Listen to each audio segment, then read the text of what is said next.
AK ആന്റണിയുടെ അപ്രതീക്ഷിത വാർത്താ സമ്മേളനം. തുടക്കം ഇങ്ങനെയൊരു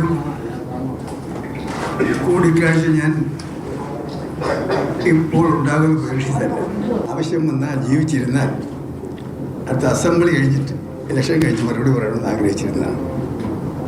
ഇപ്പോൾ അത്രയും വൈകണ്ട ചില കാര്യങ്ങൾക്ക് മറുപടി പറയാൻ തോന്നിയതാണ്. ഇന്നലെ നിയമസഭയിൽ നടന്ന അടിയന്തര പ്രമേയ ചർച്ചയിൽ പ്രതിപക്ഷത്തെ പ്രതിരോധിക്കാനായി ഭരണപക്ഷം ഉപയോഗിച്ചത് AK ആന്റണി സർക്കാരിന്റെ കാലത്തെ പോലീസ് നടപടികൾ. അതിന് നിയമസഭയിൽ പ്രതിപക്ഷത്തിന്റെ ഭാഗത്തു നിന്നും വ്യക്തമായ മറുപടി ഉണ്ടായില്ല.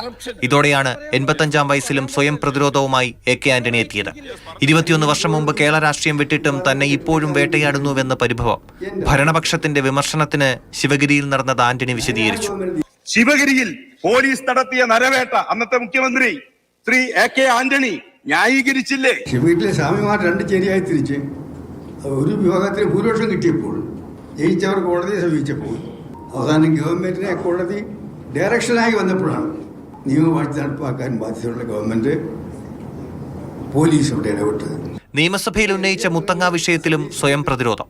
സർ, മുത്തങ്ങ സമരം, യോഗിയെ വെടിവെച്ച് യോഗി മരിച്ചതിന്റെ കാര്യങ്ങൾ, അവിടെ ക്രൂരമായി നടന്ന അന്നത്തെ അക്രമങ്ങൾ. എന്റെ ഗവൺമെന്റ് ആദിവാസികളെ ഇറക്കിയത് തെറ്റാണെങ്കിൽ അവിടെ വീണ്ടും ആദിവാസികളെ താമസിപ്പിക്കാൻ ശ്രമിച്ചിട്ടുണ്ടോ?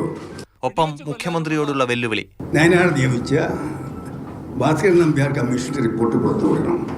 ജനങ്ങൾ അറിയട്ടെ സത്യം, അവിടെ എന്താണ് സംഭവിച്ചത്.